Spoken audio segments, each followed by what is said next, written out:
Thank you very much, Mr Speaker. Due to Scottish Government investment in affordable housing, the Scottish child payment and extended free school meals, Scotland has the lowest level of child poverty in the UK, in contrast to the North East, which has risen by 50% on the watch of this government. In contrast, the Prime Minister took over £1,000 from the poorest families, so much for levelling up, and those fighting to replace him have been falling over themselves to promise tax cuts to the wealthy. So if the UK is meant to be a voluntary union, does he not recognise that voters in Scotland have the right to a referendum so they can choose a fairer future? Actually, Mr Speaker.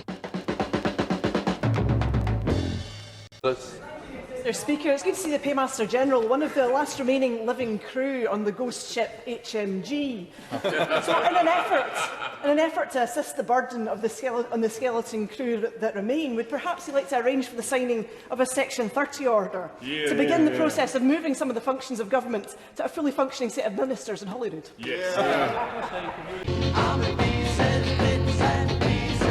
Thank you, Mr Speaker. Can I point out to the Minister that we do in fact have functioning government within the United Kingdom. We have a functioning government in Edinburgh and we have a functioning government in the Senedd, in Cardiff. And where government does not function across these islands, in Westminster and in Northern Ireland, they have one thing in common, and it's the dead malign hand of this Tory government. So what possible confidence can the people of these islands, the people who want to stay in this broken union and the millions of us who don't, what confidence can we have in who is coming next? Because they all stood by and watched what this Prime Minister did for 6 months or more. Deirdre Brock.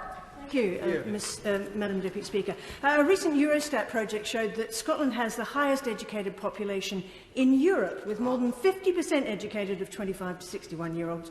To degree level, and Scotland has recently had their second highest university applications in history, second only to last year's record. But the Institute for Fiscal Studies last year said that cuts to education state spending in England had hit the most deprived schools hardest. In 2019, the then Children's Commissioner wrote to the government urging it to take action to stem a shameful increase in pupils leaving education without basic qualifications.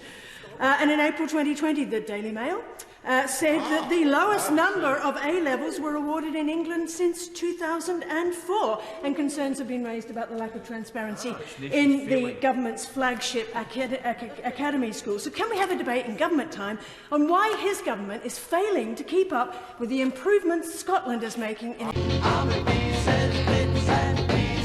SNP spokesperson Gavin Newland. Thank you very much, Mr Speaker. The railway is continuously being modernised, and anybody who says differently is being disingenuous. I do wonder, though, Mr Speaker, if the government's modernisation is just an excuse for cuts in a workforce reform programme, including compulsory redundancies. But I want to thank the Rail Minister for the response I received this week on the inordinately high track access charges that ScotRail has to pay.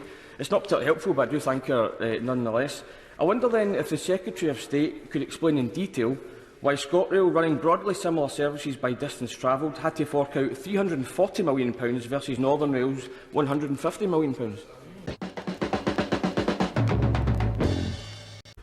Stephen Flynn.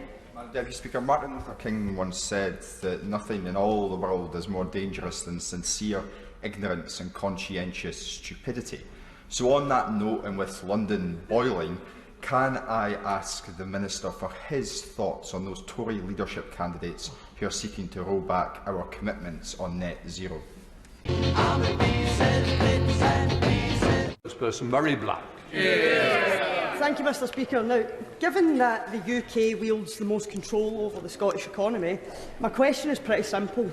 Why are independent countries, similar to Scotland, wealthier, more productive, have higher social mobility, have lower poverty levels, a smaller gender pay gap and lower inequality? In other words, can you not see that when it comes to Scotland, it's this government and this union that's holding us back? Minister. Well, before I answer the honourable lady's question, may I just congratulate her on her recent wedding.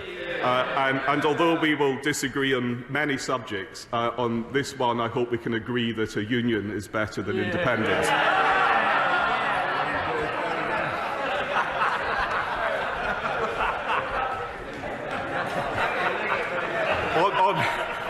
the substance of our question, this union has been one of the most economically productive in history. And only the separatists could believe that the creation of a hard border between Scotland and England, when 60% of Scotland's exports are to the rest of the United Kingdom, only the separatists could believe that creating such a hard border would be in our economic and social interests. Murray Black. Thank you, Mr Speaker, and I welcome his warm words to me, but I would like to remind him that unions have to be voluntary as well. The leader of the Scottish Conservatives has actually changed his view on the Prime Minister 3 times in 6 months. So why then does this government refuse to let people in Scotland change their view after 8 years? Minister.